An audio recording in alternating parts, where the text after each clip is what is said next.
so pleased to see so many of you here today. We're very excited. I am Susan Connor, and I'm the Assistant Director here at the Swampscott Library, and I would like to welcome all of you here. I'm delighted to see so many familiar faces, but I'm also really pleased to see some new faces, people that I don't recognize, so welcome to the Swampscott Library. Excuse me. A little bit of just a few little notes. We're very pleased to have this program with Louisa and Alcott. There's a little cart here of some of the library books that we have on Louisa and Alcott. And there are, our author has also some books for sale. So first, I have a couple of thank yous. I would like to thank the Friends of the Swampscott Library for supporting us with this program.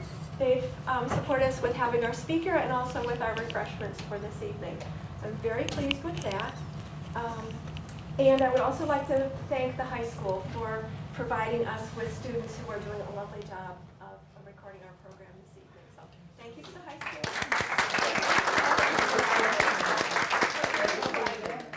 And now for the important introduction. This evening we have Susan Bailey, who is an author. Her books are right here for sale after the program this evening. She's an author, she's a speaker, and she has a blog called Louisa May Alcott Is My Passion. So thank you very much for coming, and thank you, Susan, for coming. Thank you for having me. This is great. Thank you. Wow. I have to admit, I find this a bit daunting because I know this room is going to be full of people that really know this area well, and I hope that I get my facts right. I tried to do my homework. I am Susan Bailey. I'm a lifelong Massachusetts resident with ties to the area. My mother's maiden name is Breed. My grandfather was Robert W. Breed. He was in insurance and real estate, and the family lived first on 19 Orchard Street. Next. Susan? Oh, the slide. I'm falling down on the job already. Just click. There you go. Okay, this is 19 Orchard Street. This is how it looked when my mother lived there, and this is how it looks now. Okay, and then they moved to 170 Atlantic Avenue. Next slide, please. There's going to be a lot of slides in succession, so. Okay. Yeah, okay. This is how it appears now. This is gigantic copper beech tree. When my sister and I came back to look for the house, we had to go by several times before we could find it. That's how it looked when my mother first moved in, and as you can see, the beech tree is like really tiny. So I think that was in the 1940s that they actually moved into that house. It's a gorgeous, gorgeous house. The Breeds have such an exceptionally organized family association that I've been able to trace myself all the way back. Oh, you know what? I didn't turn on the I'm sorry, I didn't turn on the microphone. Let me get that fixed. There we go. Can you hear me better now? Yeah, thank you. I'm sorry about that. Breed, yes. Yes. The Breeds have such an exceptionally organized family association that I've been able to trace myself all the way back to our first American ancestor, Allen Breed, who settled in Lynn in 1630. Slide, please. That's the line. They actually have a published book online that I was able to read and be able to trace myself all the way back. It's really amazing. This is the same year that Thomas Alcott, who is an ancestor to the Alcott family, they changed their names during their time here, came to America on the Governor Winthrop fleet. Because the manifest from that voyage is incomplete, it's not known whether Allen Breed, too, came on that fleet. There's a lot of discussion in the Breed Family Association about that. I'd like to think it's possible. While the Breed family, unfortunately, does not figure into this story directly, two other major families of Lynn and Swampscott do, the Phillips and the Newhalls, and prominently. As many Newhall Breed marriages populate the family tree, I'm hopeful I'm somehow related to the Newhall that I mentioned in this presentation. When I visited my grandfather's grave at Pine Grove, there were, of course, a ton of Breeds. We were able to go to our site, which had 4 generations, very well organized with obelisks with the main family members, and then the stones with everybody else, and we were able to construct a family tree of 4 generations just from looking at that. Well, off to the right were a ton of Newhalls. So there was a lot of, I noticed when I traced my family tree that there was a lot of marriages between Breeds and Newhalls. As to my background with the Alcotts, I've been passionate about Louisa May Alcott and her family since I was a child. Attracted to them as historical figures. I read every biography I could get my hands on. I've read all of those over there and then some. There's at least a dozen of them. I didn't start reading Alcott's books until 2010. Go figure, right? Beginning with, next slide, please. I'm sorry, next slide. Looks like we forgot that one. Hospital Sketches, which is her, it's a fictional account of her time as a Civil War nurse. And then, of course, Little Women. Next slide, please. Now, Little Women, of course, was based upon Louisa May Alcott's family. Bronson Alcott was Mr. March, and Abigail was Marmee, and the sisters, Anna, the oldest, was Meg, Elizabeth was Beth, May was Amy, and Louisa was Jo. 8 years ago, I took this interest to the internet in the hopes of connecting with other Alcott enthusiasts. Thus was born, next slide, please, the Louisa May Alcott Is My Passion blog. As a result, I have met many wonderful fans, aficionados, teachers, scholars, and authors, several of whom are now good friends. An unexpected byproduct of this blog was my becoming an author with 2 books that I published in 2015. One of them is, it's like a little devotional. It's called Louisa May Alcott, Illuminated by the Message. The Message is a contemporary version of the Bible, and what it does is it pairs together passages from Louisa's books with scripture. And what's interesting about this book is it gives you a sampling of many of her other works besides Little Women. So if you're interested in just reading snippets from some of her adult novels or some of her other children's novels, this is a nice little collection to get. And then the other book that I wrote was a spiritual memoir called River of Grace. It documented my, my grief experience after I lost my mother, which kind of brought about this whole obsession with Louisa May Alcott, and I actually write a devoted chapter to how that all came about. So that's what this book is about. So, now, what is the Alcott connection to Lynn and Swampscott? I'm now working on a biography, next slide please, of Elizabeth Sewell Alcott. She's Beth from Little Women. No major work has ever been devoted to this quiet and mysterious sister who died so young.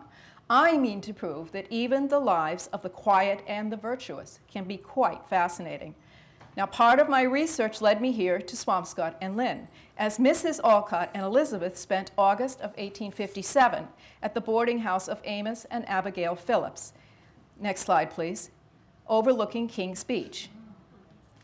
This is what it looked like in 1898. Okay. And Mrs. Alcott's older brother, Charles, had been a resident of Lynn for several years, so that was the connection. But they were not the only Alcott visitors to this area. Philosopher, educator, and reformer Bronson Alcott launched his speaking career in 1839 and included Lynn on his lecture tour. In the course of his travels, he met 2 prominent locals. Next slide, please. Women's rights and health advocate Mary Gov Nichols and the founder of Christian Science, Mary Baker Eddy. With Lynn's reputation as a center of religious, social, and health reform, it is no wonder Bronson Alcott was attracted to this city, discerning that at least some of its residents would be open to his ideas. With its miles of beaches, Lynn and Swampscott were gaining a reputation as resort communities. To meet the influx of tourists and those seeking the healing benefits of the sea, residents set up boarding houses, the Phillips home being one of them. 3 years before Mrs. Alcott and Elizabeth boarded at the home, next slide please, youngest daughter Abby May, Amy in Little Women, stayed at with the Phillips family in August while on vacation. Next slide please. Older sibling Louisa May visited her sister for a day, likely taking her very first swim in the ocean. In each case, letters and journal entries documenting their time in Lynn and Swampscott have survived. Along with sharing their own words, I am including interactions with local residents, some prominent and others not, providing exact addresses where these encounters took place, giving a real sense of their presence in Lynn and Swampscott during the 19th century. We will begin with the many visits of Bronson Alcott. Next slide, please. His first time coming to Lynn was in 1839, where he hoped to begin anew on the lecture circuit. 3 years earlier, he had been enjoying fame as a progressive educator in Boston. Next slide, please. With his Temple School, A controversy, however, broke out over the publication of his book, Conversations with Children on the Gospels, which documented exchanges with the students on the meaning of the New Testament. Brief discussions on the birth of Christ were seen as blasphemous by the local clergy, causing parents to withdraw their sons and daughters. He used words such as conceive and seed, and that was considered very suggestive for young children, so it created a firestorm. The school closed in disgrace in 1839, leaving its founder with no means of supporting his family. Ostracized as a teacher to children, Bronson sought to share his progressive ideas with adults.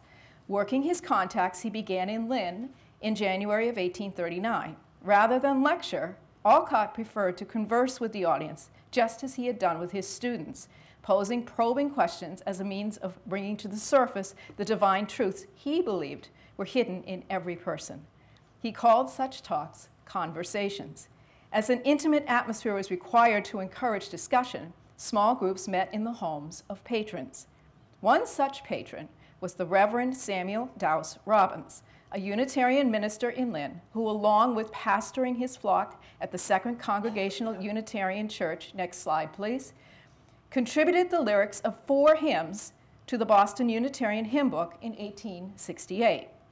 Odell Shepard, Mr. Alcott's biographer, described the setting for such a conversation. Quote, "Some clerical friend, perhaps the Reverend S.D. Robbins of Lynn, would advertise among his parishioners that Mr. Alcott would conduct a series of conversations for the next 8 to 10 Wednesday evenings upon such loose and ample topic as self-culture or human life.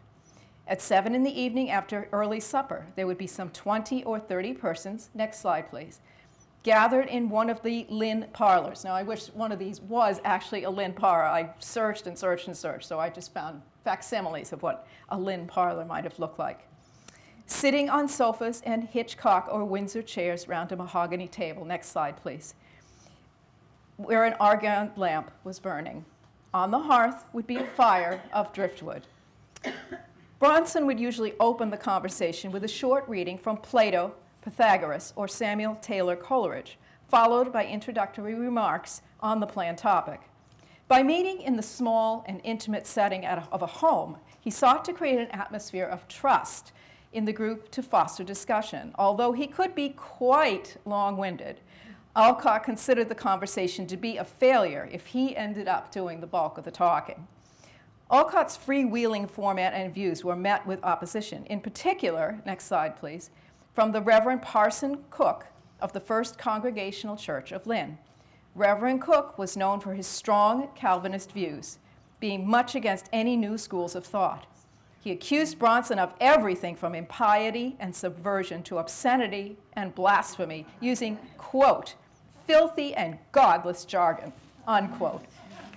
Bronson, ever the optimist and opportunist, saw Reverend Cook's tirade as a means of publicizing the conversations and increasing his audience. Bronson Alcott was to return to Lynn several times over his illustrious career, in 1842 and 48, and later in the 1860s and 70s. In 1842, Bronson Alcott received a letter from a British admirer of his Temple School. Having read Record of a School by Elizabeth Peabody, Bronson's first teaching assistant, next slide please, Transcendentalist James Pierpont Greaves invited Alcott to travel to England and visit Alcott House, which was modeled after the Temple School. So this is what the school looked like. Although Greaves died before Alcott arrived, the trip was not in vain. He returned with 2 of his followers, next slide please, Charles Lane, along with his young son William, and Henry Gardner Wright. Their purpose was to found a utopian community in the New World based on a combination of their transcendentalist and dietary principles. That community would be known as Fruitlands. Alcott, Lane, and Wright were anxious to recruit followers. Even before the final location was determined, they traveled to various Massachusetts towns, inviting men and women to join. In November of 1842, they visited Lynn. Next slide, please, where they met Mary Gov, later known as Mary Gov Nichols, who had become prominent for teaching women about health and anatomy. She recounted her impressions of the visit in a veiled autobiography entitled Mary Linden or Revelations of a Life, an Autobiography.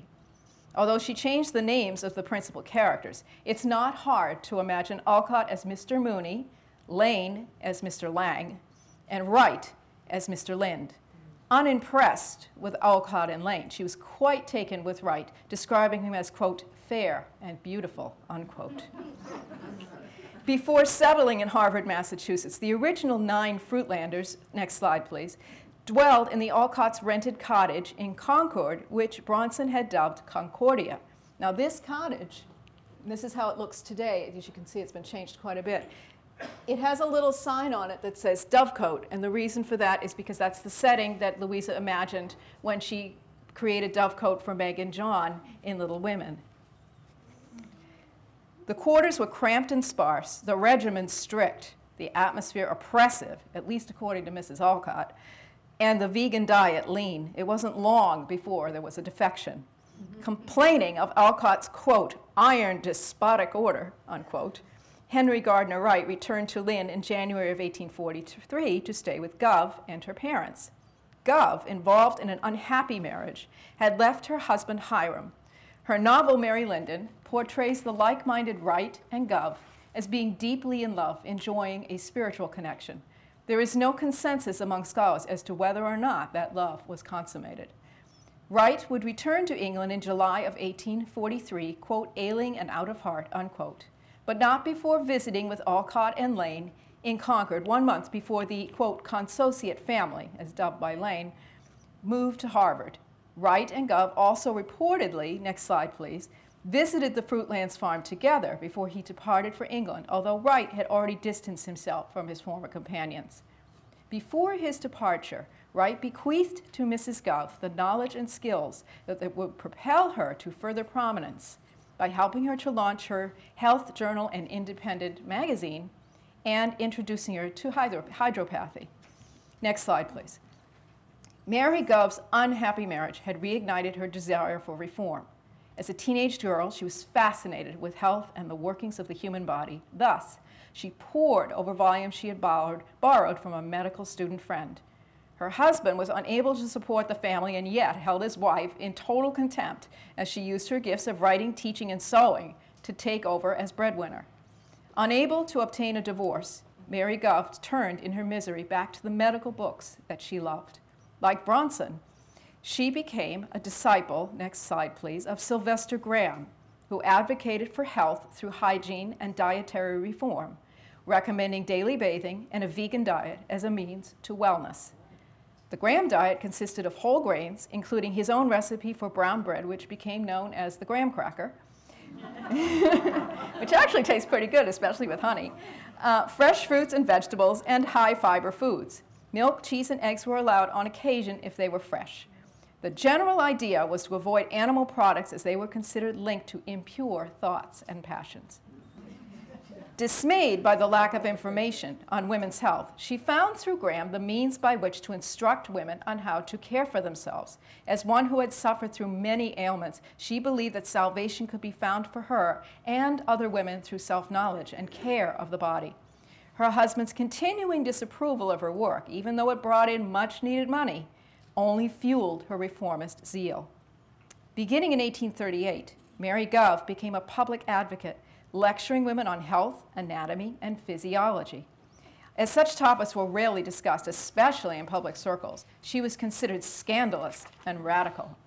Yet she persisted, knowing that women endured their health problems in silence to avoid being treated by male doctors. 5 years after being introduced to hydropathy by Henry Gardner Wright, Mrs. Gov obtained her divorce, promptly marrying Thomas Nichols.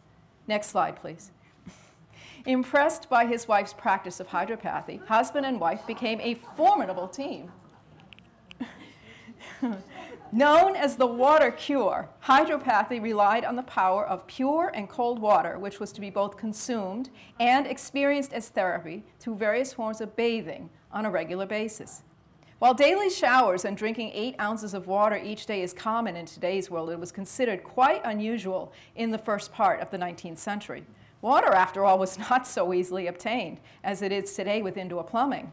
It had to be pumped and lugged in buckets in order to fill a bathtub. Water was often contaminated, as public municipalities had yet to be created. To follow the water cure, one had to be committed, or resourceful, as was Bronson Alcott in his creation of innovative systems which provided water in the home for cooking, showers, and baths. Mary Gove and Thomas Nichols became leading experts in the water cure, which remained popular until the mid-19th century, only to be supplanted by advances in overall hygiene, waste disposal, and sanitary housing. Although hydropathy is no longer practiced, it left behind a legacy of ideas, that of bathing regularly, drinking more water, following a low-fat, high-fiber diet, and wearing non-constricting clothing. Next slide, please. In January of 1876, Bronson Alcott received a complimentary copy of this book, Science and Health, with Key to the Scriptures, from the founder of Christian Science, Mrs. Baker Eddy. Aware of Alcott's reputation, she had sensed a like-mindedness in him. She was correct. The book was well received by Alcott, rekindling his interest in temperance, diet, and health. On January 17th, he recorded in his journal, quote, Mrs. Eddy proposes curing bodily disease by metaphysical methods and teaches the soul's power over the body, its spirituality, and immortality. He added, in times like ours, so sunk in sensualism, one hails with joy any voice speaking an assured word for God and immortality, and the joy is heightened the more if the words are of a woman's divining. Next slide, please. On January 20th, he wrote of his visit with Mrs. Eddy at 8 Broad Street in Lynn. Now, I just found out from these gentlemen that 8 Broad Street was a brand new house when she bought it, which is pretty cool. I didn't realize that. He wrote, I find her one of the fair saints whose attractions have drawn about her a little circle of followers which meet for fellowship at her house fortnightly, and by whose aid her book has been published. They take the name Christian Scientists. She names hers Metaphysical Healing, curing by sympathy with spiritual power over the minds of her patients. Drugs are wholly unused, and her cures have been many. Although Mary Baker Eddy, once known as Mary Patterson, lived in Swampscott for only 1 year between 1865 and 66, it was here that she founded Christian Science. After having suffered a serious fall on the ice in Lynn, she experienced a miraculous healing. Next slide, please. The Lynn Weekly Reporter relayed the news on February 3rd, 1868, of her accident. Quote, Mrs. Mary Patterson of Swampscott fell upon the ice near the corner of Market and Oxford Streets on Thursday evening and was severely injured. She was taken up in an insensible condition and carried into the residence of S.M. Boubier, Esquire, nearby, where she was kindly cared for during the night. Dr. Cushing, who was called, found her injuries to be internal and of a severe nature, inducing spasms and internal suffering. Next slide, please. She was removed to her home in Swampscott yesterday afternoon, though in very critical condition. While the exact nature and the severity of her injuries vary according to the source, Mary Baker Eddy claimed that she healed herself by relying on her Christian faith. Requesting her Bible on a Sunday evening, she emerged from her sickbed, unaided, to the amazement of her friends. Her staunch belief in this faith healing was the catalyst for her founding of the Christian Science Church. When she published Science and Health in 1875, it was met with much derision. Its metaphysical components baffled most, with the exception of Bronson Alcott, whose way of thinking made it possible for him to understand her meaning. After reading the book, Alcott visited her, telling her, quote, I have come to comfort you, unquote. Well acquainted with public scorn, Alcott had written to her regarding her book, quote, accept my thanks for your remarkable volume entitled Science and Health, which I have read with profound interest. The sacred truths which you announce, sustained by facts of the immortal life, give to your work a seal of inspiration, reaffirm, in modern phrase, the Christian revelations. Alcott later described his visit with Mrs. Eddy as interesting, believing her to be a devoted student of the New Testament, a Christian in the truest sense, an idealist in apprehending the supremacy of mind over matter, and a faith in spirit transcending any contemporary whom I have been fortunate to meet. Alcott, who always sought to have his own views affirmed, found that affirmation in Mrs. Eddy. He lent his letter to her as an endorsement of her book. On February 16, 1876, he held a formal conversation with Mrs. Eddy's followers, now known as Christian Scientists, at 8 Broad Street in Lynn. Alcott ultimately did not embrace Christian Science. He described it as detecting a note of fanaticism and superstition. Although he remained sympathetic, he concluded that his own way of life, which included veganism, temperance, and sobriety, had contributed much to his own good health at age 76. He was, and always would be, his own master. Daughter Louisa May, much afflicted due to the effects of chronic overwork and mercury poisoning because of treatment she had received for typhoid pneumonia while serving as a Civil War nurse, visited Mrs. Eddy sometime between 1884 and 87, when Mrs. Eddy lived on Columbus Ave in Boston. Alcott was impressed by Mrs. Eddy's personality, but ultimately did not adopt Christian Science. Quote, "She was of a very practical, matter-of-fact mind," unquote, wrote Catherine Conway of the Pilot, the official newspaper of the Boston Archdiocese. She had had enough of idealism and was determined to keep her feet upon terra firma. I'm now going to shift my focus away from the father of the Little Women to the Little Women themselves. Next slide, please. Many of Amy March's exploits in Little Women, such as putting a clothespin on her nose and plaster casting her foot, are true. Amy's real-life counterpart, May Alcott Nourriker, complained of her nose being too big, and there is a plaster cast on her foot on display at Orchard House. A little-known part of Abby May's life, which did not end up in Little Women, was her time in Lynn, next slide please, staying at the boarding house of Amos and Abigail Phillips at 96 Lewis Street in August of 1854.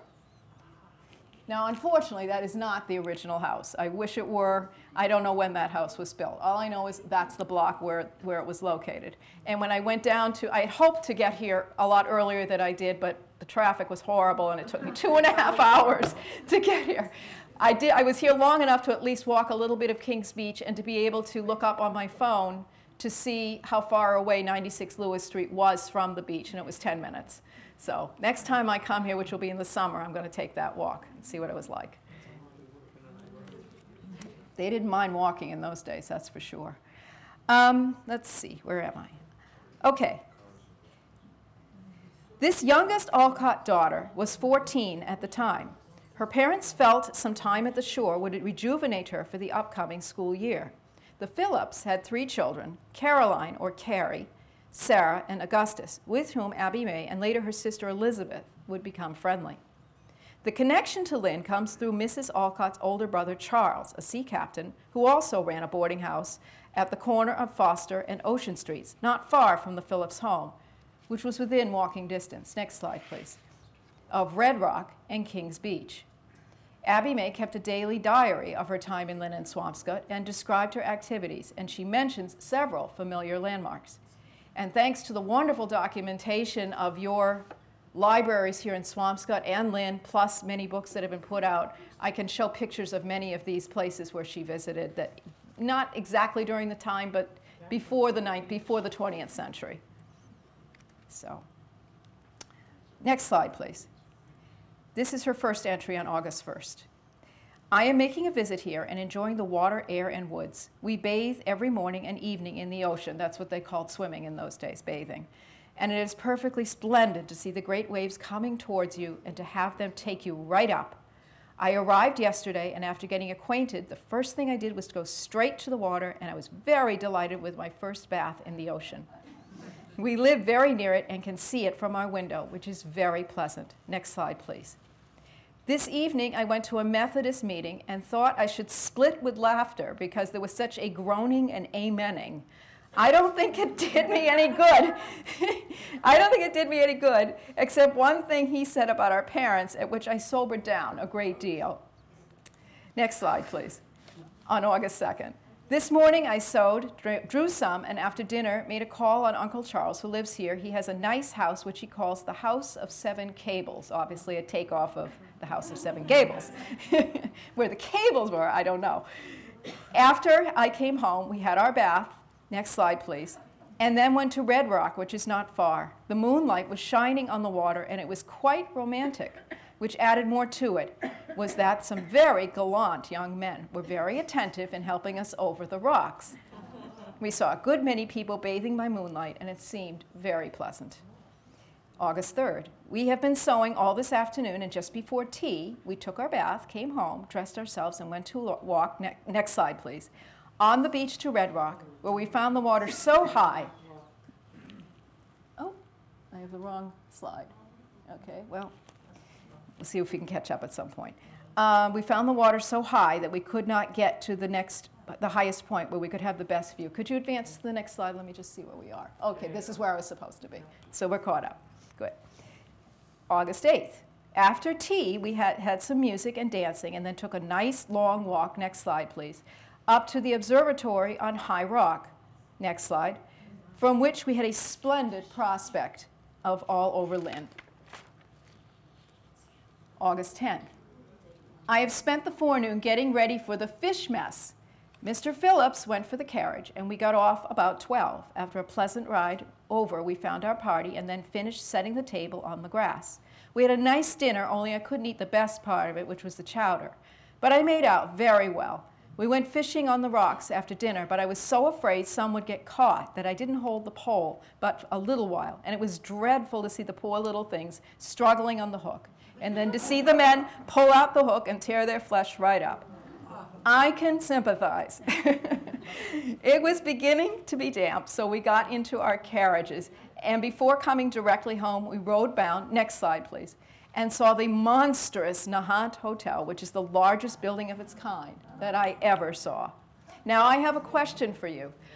When I was looking out over the ocean and I did spot Egg Rock, where exactly was the Nahant Hotel? I think it was at East Point. Well, I don't know the names of places here, so I need... All the way to the end of Nahant, where the... Are there houses on the... Are there like lots of houses on that? No. Okay. There was a hotel in the relay yard. Right. I thought that was the same hotel. Okay. Okay. I was wondering where it was when I was looking out over the water. Now, there were two hotels. There was the Nahant Hotel and the Hotel Nahant. Uh-huh. Hotel Nahant was almost in Lynn, and I think that may be the one that she was referring Okay. to, and not this one that you have. Oh, I didn't realize there were two of them. Because this one, the only thing that remains is the billiard building, Oh, okay. and you can't see it from Lynn. Okay. So I think this might be the wrong one. Oh, okay. That's the risk I take of being in a room full of experts. The other one was a huge hotel, Uh-huh. but it was very decrepit at the end. Right. Yeah. Before they tore it down. I see. It was where the bathhouse is now, Oh, okay. Okay. in that location. Oh, okay. Very good. All right. Let's see. Now, where am I? Okay.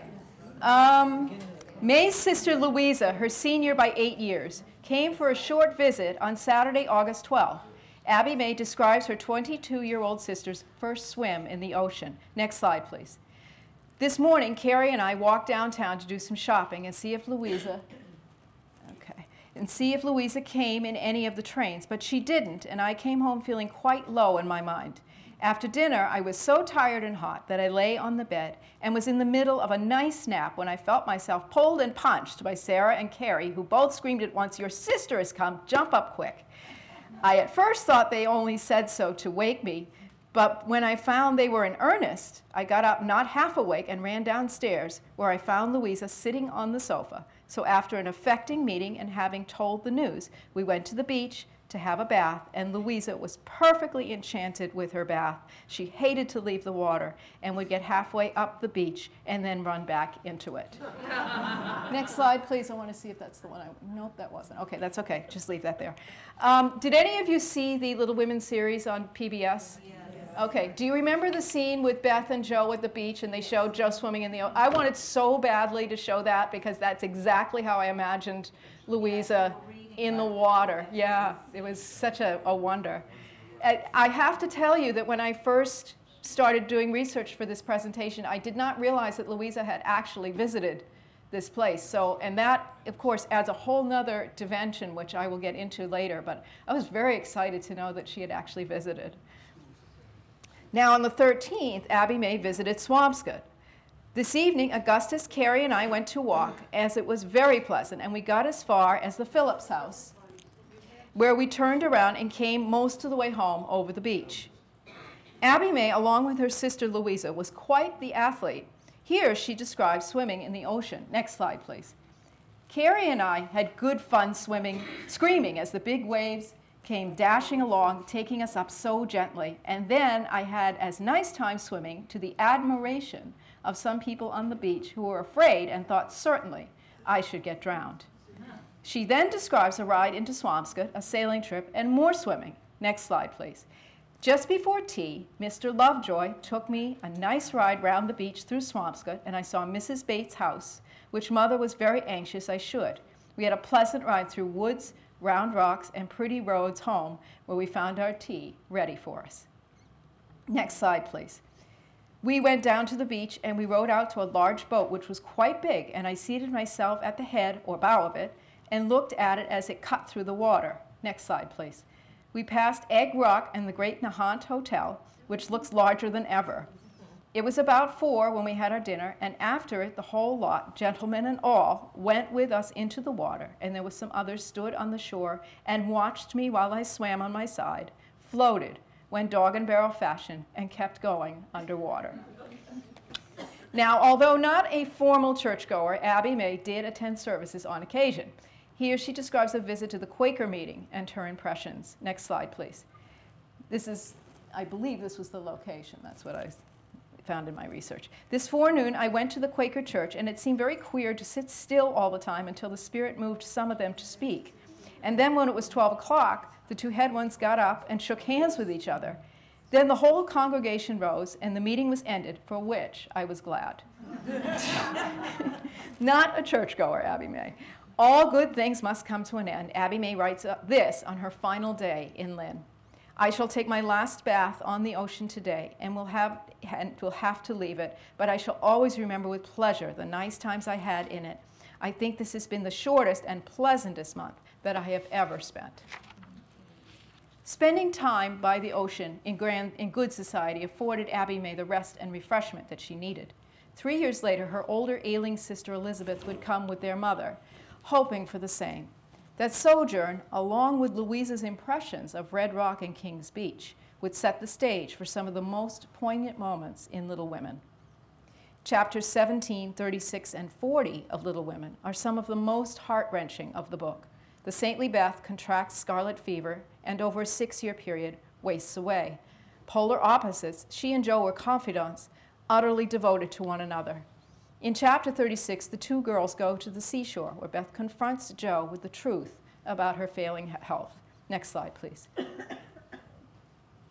Go to the next one, please. There we go. Joe took Beth down to the quiet place, where she could live much in the open air and let the fresh sea breezes blow a little color into her pale cheeks. It was not a fashionable place, but even among the pleasant people there, the girls made few friends, preferring to live for one another. Beth was too shy to enjoy society, and Joe too wrapped up in her to care for anyone else. So they were all to each other, and came and went, quite unconscious of the interest they excited in those about them who watched with sympathetic eyes the strong sister and the feeble one, always together, as if they felt instinctively that a long separation was not far away. I don't care what becomes of anybody but you, Beth. You must get well. I want to, oh, so much. I try, but every day I lose a little and feel more sure that I shall never gain it back. It's like the tide, Joe. When it turns, it goes slowly, but it can't be stopped. Next slide, please. And if you could click on it, please. There we go. This was filmed over at Blaney Beach.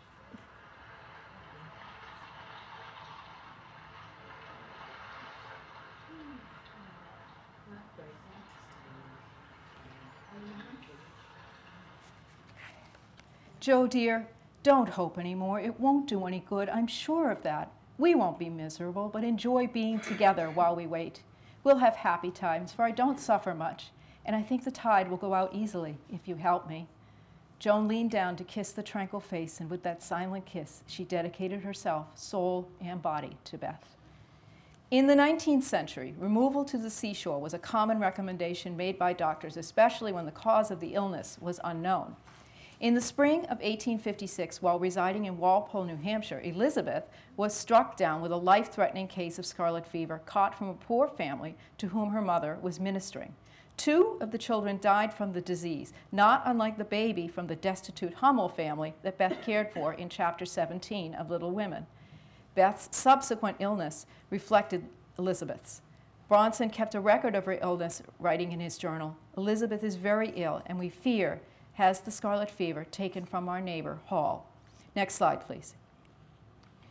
The Alcotts preferred to use homeopathy as opposed to traditional medicine. Rather than call in the local physician, they used the prescriptions prescribed by Samuel Hahnemann. Next slide, please. In Little Women, Jo learns of Beth's illness by finding her sister taking belladonna. The family waited and watched for 5 anxious days until the fever broke. Lizzie's sisters, Anna and Abby May, also contracted the disease but suffered mild cases. In July, Bronson reported in his journal that all 3 daughters had fully recovered and were content. But it was not to last. For some unknown reason, after enjoying a brief recovery over the summer and fall, Lizzie began to fail during the long, cold New Hampshire winter. Whether it was something organic, the cold, or acute loneliness because the family was split up, with Bronson away giving conversations and Louisa and Abby May in Boston, Lizzie was doing poorly. Next slide, please.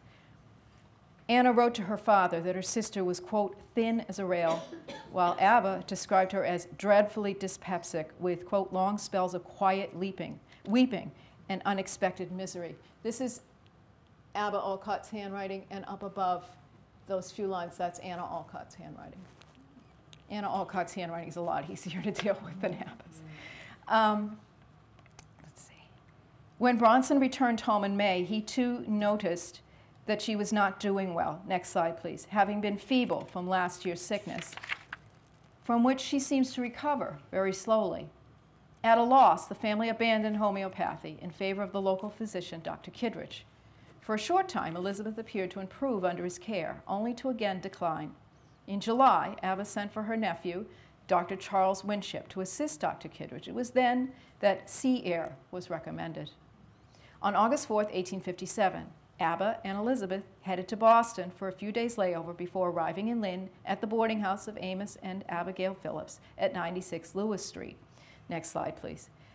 Lizzie wrote to the family, "Joy, joy, we are going to Lynn, and I am to eat fish and get well."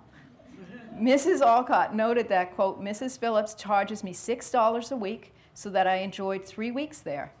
She described the accommodations as comfortable, cozy, and neat. It cost 12.5 cents to take the carriage from the train depot to the boarding house. Family letters contain many details about the visit, especially when it came to food. The goal was to build up Lizzie's weight, which was dangerously low. Having been on the Graham regimen her whole life, Lizzie was now to taste, quote, "a fine fat chicken," unquote, along with wine, whiskey, and other delicacies, with the hopes that it would, quote, "hang a draping of handsome flesh," unquote, upon her. Next slide, please. Lizzie often referred to herself as, quote, "your little skeleton." At first, Mrs. Alcott believed the regimen was having a positive effect. She expressed her hopes regarding the remedial benefits of the sea. Next slide, please. The ocean lashing the rocks remind us that it was the power we were seeking to save us from the ravages of disease and despair. Nature is better than medicine. The contingencies that are at work for Lizzie in air, water, light, ocean, and its rough features. Oh, may the touch of this forever save this precious child from future suffering. She wrote of Lizzie taking surf baths, but feared the strength of the tides as her daughter was so weak. There were numerous visits from relatives and friends, next slide please, who took the sick girl out for rides in buggies like this one. Abba wrote that, next slide please, the Swampscott omnibus passes every hour, and for 6 cents, she can go to the extreme limits of Lynn proper. Lizzie described rides into town and time spent with the 2 daughters of Amos and Abigail Phillips, Katie and Sarah, walking on the beach, collecting shells, and bathing in the ocean. Next slide, please. She wrote of boating on the water. The boat sails will be delightful, a good time, air cool and fresh, blew into my lungs and easily. It was glorious. Whole family can go in the dory. Next slide, please. She also described a glorious sail on the water to Red Point round Phillips Beach sloop named I Tell Ye. Yet despite the fresh air and pleasant society, Lizzie was not improving. Abigail described her as thinner than ever and dreadfully distressed. Next slide, please. She called upon the services of Dr. Asa Newhall of 6 Olive Street in Lynn, quote, a man of great professional reputation here, unquote. She goes on to describe the visit. Dr. Newhall examined Lizzie very thoroughly and assured me there is no need of anxiety. The cough, which for 2 nights had shaken her little carcass dreadfully, proceeds from the irritable condition of her stomach and throat. He prescribed a change in diet and gave her milk of magnesia. Abigail doubted the benefits of his ministrations, admitting to be discouraged. Asa Tarbell Newhall III was born in 1809 and was married to Theodate Jane Newhall. They had 2 children, Lucius and Sarah.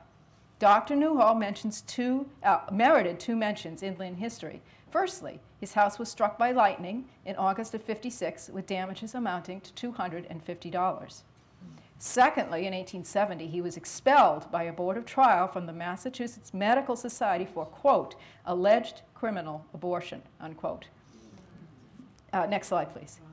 Dr. Hall died in 1874 and is buried at Pine Grove Cemetery in Lynn. Ultimately, Dr. Newhall was not able to help Lizzie. Abba called up her cousin, Dr. Charles Winship, who had originally recommended Dr. Newhall for his assistance. While Dr. Newhall suggested that Lizzie's lungs were slightly diseased, Dr. Winship blamed her illness on nervous weakness, operating on the brain and lungs. The persistent cold and damp weather was not helping. Exacerbated, Abba wrote to her brother Sam that, quote, the system of medicine is a prolonged guess. By the end of August, mother and daughter reunited with the rest of the family in Concord. Finally diagnosed by homeopathic physician Dr. Christian Geist with hysteria, Elizabeth Sewell Alcott died on March 14, 1858. She suffered greatly from gastric pain, weighed less than 80 pounds, had lost all of her hair, and looked like a woman of 40, according to Louisa. Surely not the romanticized death of Beth March in Little Women. Next slide, please. Yet Elizabeth died with grace in the end, always thinking of others, as demonstrated by the little trinkets she fashioned for the school children, dropping the handmade treasures out the window for them as they passed by. This episode is mentioned in Little Women. In conclusion, Lynn and Swampscott presented opportunities for healing of body, mind, and heart to the Alcott family. Some visits were successful, as with Bronson helping to restore his career after a bruising fall, and for Abby May providing rest and refreshment in preparation for the school year. And some, unfortunately, were not, with Elizabeth failing to recover. Yet even when the goal of healing was not met, the shores of Lynn and Swampscott offered repose. A beneficial sharing took place between the family and those communities. A reformer, Mary Gov Nichols, found her calling after an encounter with a friend of Bronson's. The foundress of Christian Science, Mary Baker Eddy, received encouragement and affirmation from the man himself. And his daughter, Louisa May Alcott, drew inspiration from her mother and ailing sister's visit, along with her own, writing a memorable scene in her classic book of 2 sisters coming to terms with approaching death and finding strength in their love for each other. Lynn and Swampscott were and continue to be places of healing of the mind, heart, soul, and body. While the era of the resort may have passed, the beauty of the ocean shores and the historic legacy of amazing thinkers and reformers lives on. It's no wonder that the Alcotts, one of the most prolific, creative, and unique families of the past 200 years, were drawn to these communities. The family left their mark and in turn carried away with them ideas and experiences that have since reverberated around the world. One can never know the ripple effects of such chance meetings. Your pride in this community comes from the knowledge of its impact over so many over the years. Now, in preparing for this presentation and hoping to find connections, which unfortunately I did not, the breeds always seem to kind of pass in the night from the Alcotts, I have to say that I did find some very interesting things. My mother I have my mother's papers in the basement, and we've got all these different photo albums and various papers. She had a lot of papers from my great-great-grandfather, Joseph W. Breed, and his ownership of a grocery store, which I'll get to in a second. One of the most interesting finds was my grandmother, Beatrice Grumbine Breed. Her father, the Reverend Jesse Charles Fremont Grumbine. Next slide, please. A very distinguished-looking man, I might say. His books on spiritualism and new thought survive on a website called archive.org, and he wrote 36 of them. This is one of them. My husband gave me this for my birthday. So now I can read my great-grandfather's own words. It's really quite amazing. I discovered the location of great-great-grandfather Joseph W. Breed's residence and grocery store on 60 and 64 South Common Street. Though no picture of the store was found, the property is now occupied by the St. George Greek Orthodox community. Next slide, please. That's where it was located. It's just out of range. Yeah. It's frustrating because they had other grocery stores. I wish that they had had my great-grandfather's. Joseph's son, George W. Breed, and Mabel Crossman, next slide please, were married in the Methodist church nearby. Now I had this fabulous, I can't find it right now, but I know it's down my basement somewhere, this fabulous sheet like this big, which was their marriage certificate, and it had a picture of them, and it was wonderful, and I wish I could have found it for this presentation. I'm going to have to go back downstairs and look again, because I know it's there. And next slide, please. An invoice made out to Joseph W. Breed shows his affiliation with the Second Congregational Unitarian Church, where Bronson received patronage from its pastor. You can't really read it here, but it says somewhere, I think near the top, it mentions the church. Maybe he and Bronson crossed paths, who knows? History is truly a living art. Thank you for asking me to present, for inviting me into the history of this community, and for showing me a path into my own history. My sister, nephew, and I will always be grateful. Thank you.